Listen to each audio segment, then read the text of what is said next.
How's it going, guys? I'm gonna have to voice over this video because we filmed it and then the wind noise was absolutely brutal, so it was just basically unlistenable.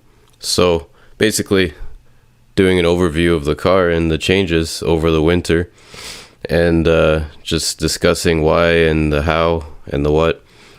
Basically I didn't really film much over the winter just because I was too busy actually doing the stuff. So something had to be compromised, and it was just the videos, because honestly the videos make my opponents faster. It doesn't really make me any faster, so that had to go.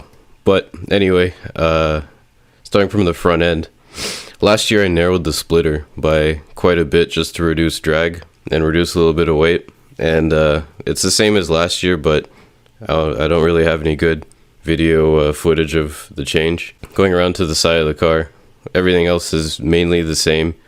You'll notice that it has two exhaust pipes now, so it's actually a wastegate dump in front of the exhaust. I did that just to drop the back pressure a little bit in the downpipe, because, you know, less back pressure equals better spool, and then when it's actually on full boost and the wastegate's open, the back pressure everywhere is lower, so it should pick up a little bit of top end from there. There's actually a few more changes under the hood, but I'll get to that later on. So another change you'll notice only if you know Saabs is that I actually took the rear calipers and flipped them to the front sides of the rotors. First of all, this is a little bit lower CG. The pads actually stay loaded because of gravity. They don't have to lift up every time you hit the brakes pretty much, so the brakes react a little bit sooner. But the main reason I did this is because moving it closer to the fulcrum point of the beam axle actually reduces the inertia on the actual hub itself. So it kind of acts like less unsprung weight.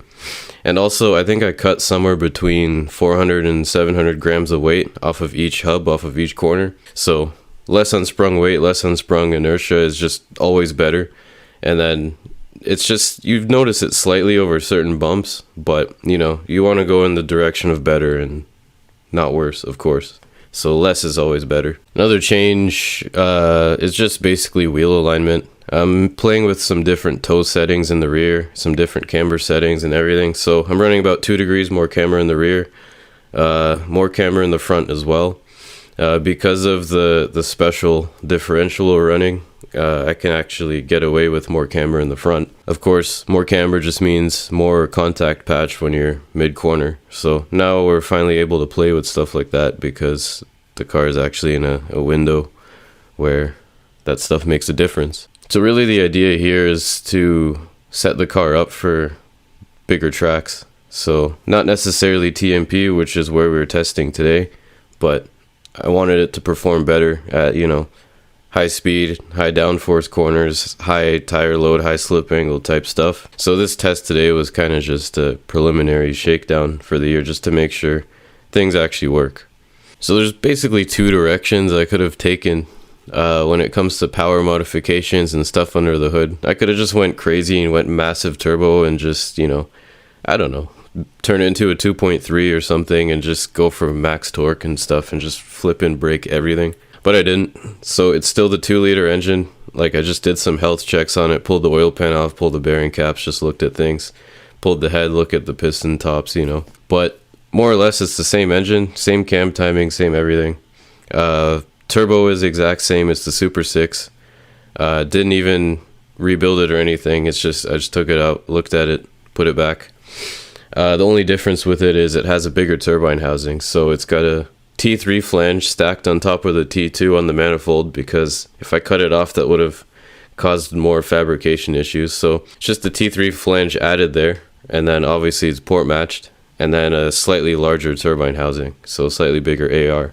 So along with that, I also built a new charge pipe for the car, which is actually 3 inches. So the old one was 2.5 inches, but the throttle body was 2.6 inch ID, so that was a little bit of a restriction.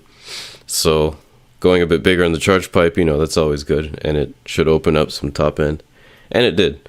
So another change with the charge pipe, which is small, but again it makes a difference, is no blow-off valve.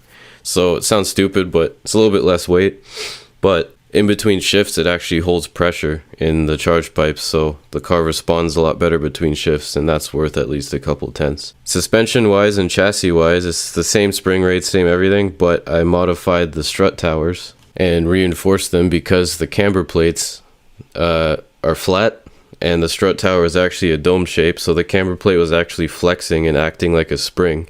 So I reinforced the strut towers and put a brace so the camber plate actually has a flat surface to sit on. So it feels amazing. The suspension's way more firm just because of that. And because of the way I braced it, it left me the opportunity to make a better strut bar. So I just went straight across with the strut bar and then included it with the OEM one that attaches to the bulkhead.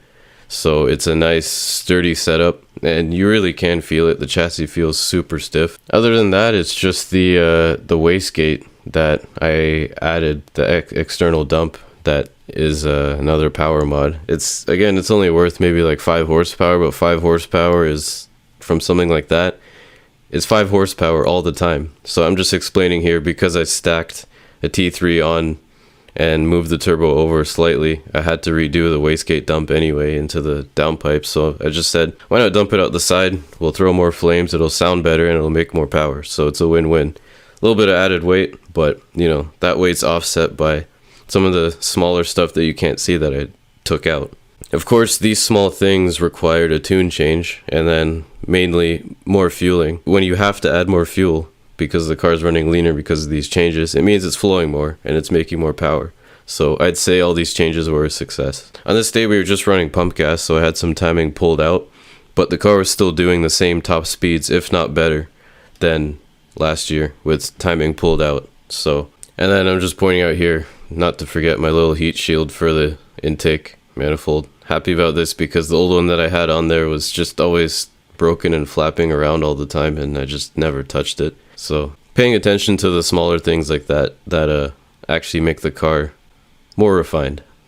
So last but not least, one of the most important changes to the suspension or the car in general is the front hubs. Last year I broke the front hubs on the last outing of the year at Motorsports. That was because the press fit wasn't the best. I had to re-weld them to add an extension and stuff. I was basically making OEM hubs from a different car fit my setup with a custom bearing and stuff. So threw all that away, took everything I learned and basically designed clean sheet billet hubs, and they work great. So it's out of a stronger material, stronger alloy, and basically it has the correct fillets to distribute the stresses the way it should be. The other one had hard edges on the inside, and that's where it actually failed. The hubs are just basically correct, and guess what? The car drives amazing now. So that's one of the more important changes. Again, the more confidence you have in stuff, the faster you can drive, basically.